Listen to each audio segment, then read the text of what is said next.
తాకట్లో ఉన్న బంగారాన్ని విడిపించి ఆ రోజున మార్కెట్ ధర కట్టి మిగిలిన డబ్బును మీకు అందిస్తుంది కొమ్మూరి గోల్డ్.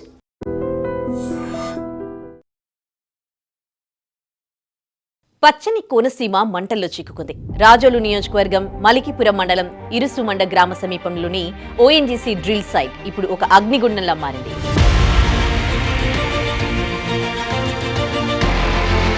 100 అడుగుల ఎత్తున ఎగిసిపడుతోన్న అగ్ని జ్వాలలు, కిలోమీటర్ల మేర విస్తరించిన పొగ మేఘాలు ఆ ప్రాంతాన్ని యుద్ధభూమిని తలపిస్తున్నాయి. 20,000 నుంచి 40,000 క్యూబిక్ మీటర్ల గ్యాస్ నిరంతరం ఉబికి వస్తూ ఉండడంతో అధికారుల ప్రయత్నాలేవీ ఫలించడం లేదు.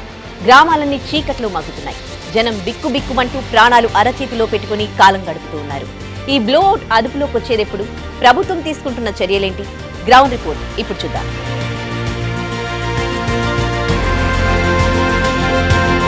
మలికిపురం మండలం ఇరుసుమండ గ్రామ శివార్లో ఉన్న ఓఎన్జీసీ బావి వద్ద సోమవారం మధ్యాహ్నం 12 గంటల సమయంలో ఒక్కసారిగా భారీ పేలుడు సంభవించింది. గ్యాస్ పైప్ లైన్లో ఒత్తిడి పెరగడం వల్ల ఈ లీకేజీ జరిగినట్లు తెలుస్తోంది. పేలుడు ధాటికి గ్యాస్ భారీ ఎత్తున బయటకొచ్చి సమీపంలోని పొలాలు, గ్రామాల్లోకి వ్యాపించింది. దీంతో ఊపిరాడక ఘాటైన వాసనతో స్థానికులు తీవ్ర ఇబ్బందులకు గురయ్యారు. ప్రమాదం జరిగిన వెంటనే స్థానికులు ఓఎన్జీసీ అధికారులకు సమాచారం అందించారు. సమాచారం అందుకున్న ఓఎన్జీసీ రెస్క్యూ టీం మంటలను అదుపు చేసేందుకు రంగంలోకి దిగింది.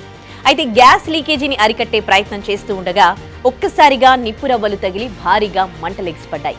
ఇది చూసిన ఓఎన్జీసీ సిబ్బంది సైతం భయంతో పరుగులు తీశారంటే పరిస్థితి ఎంత తీవ్రంగా ఉందో అర్థం చేసుకోవచ్చు.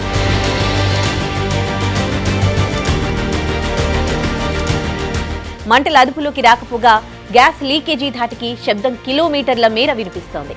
చుట్టుపక్కల గ్రామాల ప్రజలు ఇళ్లను వదిలి సురక్షిత ప్రాంతాలకు తరలిపోతున్నారు. ప్రమాదం జరిగి గంటలు గడుస్తూ ఉన్న పరిస్థితి అదుపులోకి రాకపోగా మరింత తీవ్రమవుతోంది.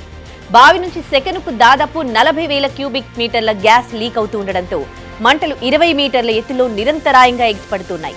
చుట్టుపక్కలున్న కొబ్బరి తోటలు ఈ మంటలకు ఆజ్యంగా మారాయి.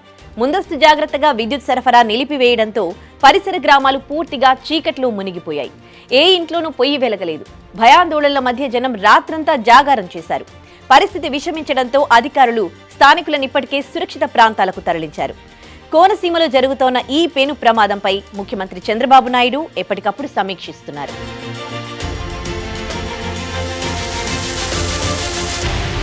సహాయక చర్యలను ముమ్మరం చేయాలని, ఏ ఒక్క ప్రాణం పోకుండా జాగ్రత్తలు తీసుకోవాలని అధికార యంత్రాంగాన్ని ఆదేశించారు. మంత్రులు అచ్చెన్నాయుడు, వాసంశెట్టి సుభాష్తో పాటు జిల్లా కలెక్టర్ మహేష్ ఘటనా స్థలంలోనే ఉండి మానిటరింగ్ చేస్తూ ఉన్నారు. ఢిల్లీ, ముంబై నుంచి ఓఎన్జీసీకి చెందిన అత్యున్నత క్రైసిస్ మేనేజ్మెంట్ టీం రంగంలోకి దిగుతున్నాయి. మంటలను ఆర్పడానికి అధికారులు వినూత్న వ్యూహాలను అమలు చేస్తూ ఉన్నారు. గూడపల్లి 1 కాలువ నుంచి నీటిని పైప్ల ద్వారా మళ్లించి బావి వద్ద నిరంతరం నీటిని జల్లుతూ ఉన్నారు. దీనికోసం భారీ అడ్వాన్స్డ్ వాటర్ టెండర్లను మోహరించారు. మంటలు పక్కకు వ్యాపించకుండా ఉండేందుకు అధికారులు వాటర్ అంబ్రెలా టెక్నిక్ ను వాడుతూ ఉన్నారు. చుట్టూ నీటి గోడను నిర్మించడం ద్వారా వేడిని తగ్గించి బావి వద్దకు వెళ్లేందుకు నిపుణులు ప్రయత్నిస్తూ ఉన్నారు. అయితే గ్యాస్ ఒత్తిడి విపరీతంగా ఉండడంతో ఆపరేషన్ సాగడం కష్టతరంగా మారింది. గతంలో కోనసీమలో జరిగిన పసలపూడి బ్లోఅవుట్ తరహాలో ఇది మారకుండా ఉండేందుకు అధికారులు అన్ని విధాలా ప్రయత్నిస్తూ ఉన్నారు. మంటలను ఆర్పేందుకు ఇంకెంత సమయం పడుతుందనే దానిపై ప్రస్తుతం క్లారిటీ లేదు. నిపుణులు బావిని సీల్ చేసే ప్రక్రియను ఎప్పుడు మొదలు పెడతారో వేచి చూడాలి.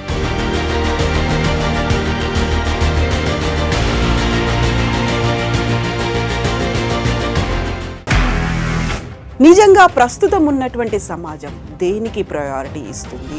ఆర్థిక సంబంధాల చుట్టూ మాత్రమే తిరుగుతోంది. మళ్ళీ ఎన్నికలంగానే చాలా విరక్తి కలుగుతున్నాం. మంచి అనిపిస్తుంది కదా, లేడీస్ కూడా ఛాలెంజింగ్ జాబ్స్ చేసినప్పుడు చాలా బాగుంటది. ట్రాఫిక్ అసిస్టెంట్స్ గా నియమించిన ట్రాన్స్జెండర్స్ అందరితో సాల్యూట్ చేయించుకుంటున్నారు. ఫుడ్ డెలివరీ ఇవ్వటానికి వెళ్ళినటువంటి డెలివరీ బాయ్ అనిల్ పై కళ్ళ ముందు